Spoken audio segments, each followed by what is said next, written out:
Throughout history, few aircraft have impacted the public as much as the B-2 Spirit bomber, a true engineering marvel that, from its appearance, resembles a futuristic machine. Not only is it one of the few ships of its type to enter military service, it is the most advanced stealth bomber on the planet, with an unrivaled volume of technology and destructive material.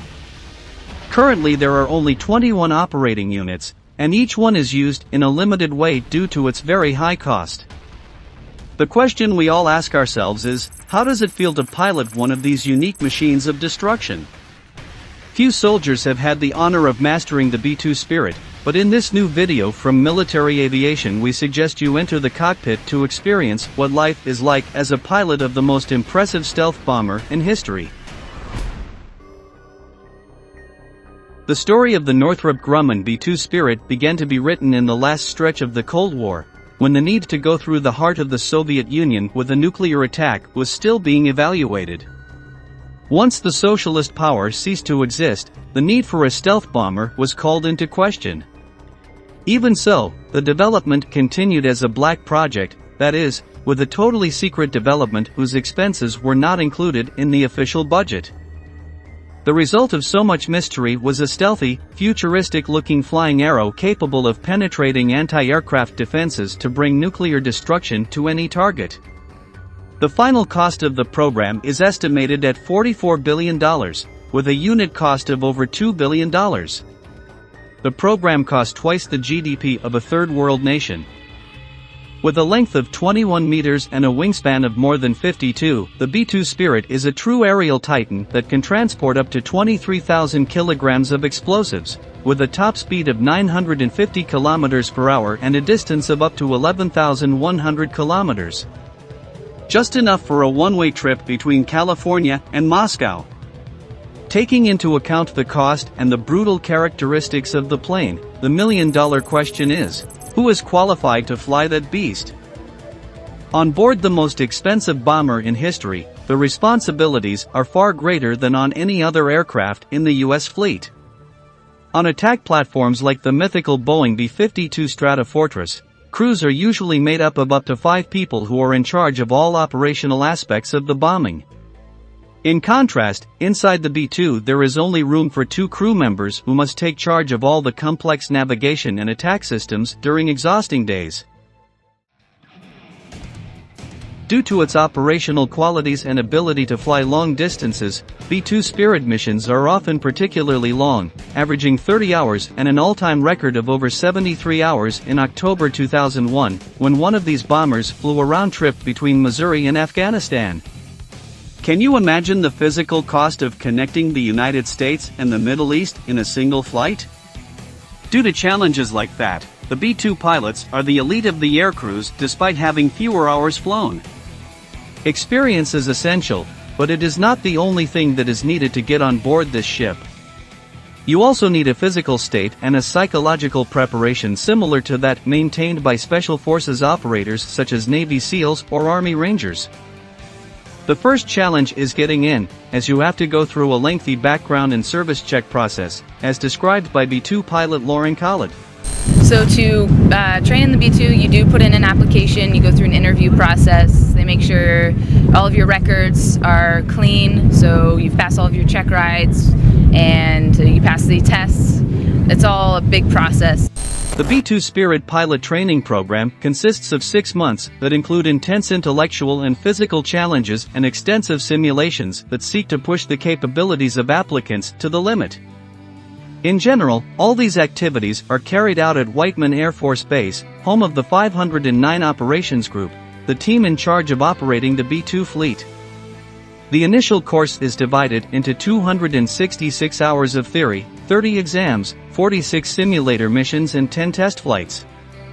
And that is only the beginning. Once that stage is overcome, all the tactical possibilities offered by a stealth bomber must be incorporated, which includes several test flights. During their training, applicants must also learn to master much older aircraft such as the T-6 Texan and T-38 Talon. The B-2 team has no preferences and welcomes pilots from all branches and types of aircraft. It is not necessary to have a career in bombers to enter the Spirit course. Since the B-2's commissioning in 1997, only 500 pilots have made it through the entire process.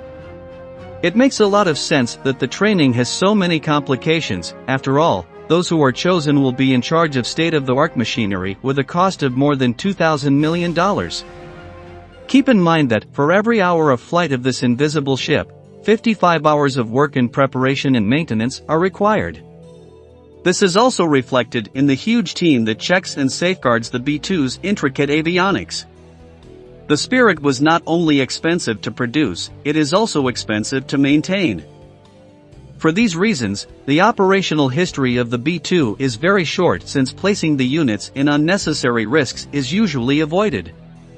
This has sparked controversy regarding the cost-benefit ratio of having such an exclusive and demanding fleet. However, the results are indisputable. The B-2's baptism of fire occurred in Europe, more precisely in Kosovo, where it was responsible for the destruction of 33% of Serbian targets in a period of just 8 weeks. Imagine the destructive capacity of the Spirit, that of the 34,000 American air operations, only 50 were carried out by the B-2. Even so, this platform launched 11% of the bombs that spread fire in the Balkans. This incredible performance continued in Afghanistan, where it not only broke records for distance and mission duration, but added state-of-the-art bombs to its arsenal, serving as a platform for experimentation and innovation. As we anticipated, one of the biggest challenges pilots face is long-duration missions.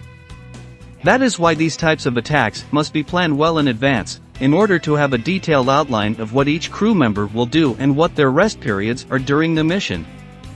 But don't expect an exorbitant bed or comfort. Mid-flight naps take place on the floor, in the space behind the main cabin. Prior to the start of each operation, long meetings are held where all the details to be taken into account are reviewed point by point, as well as the main and secondary objectives that must be obtained. Transmission radio frequencies are also confirmed, and the response that the entire force will provide in emergency situations is planned.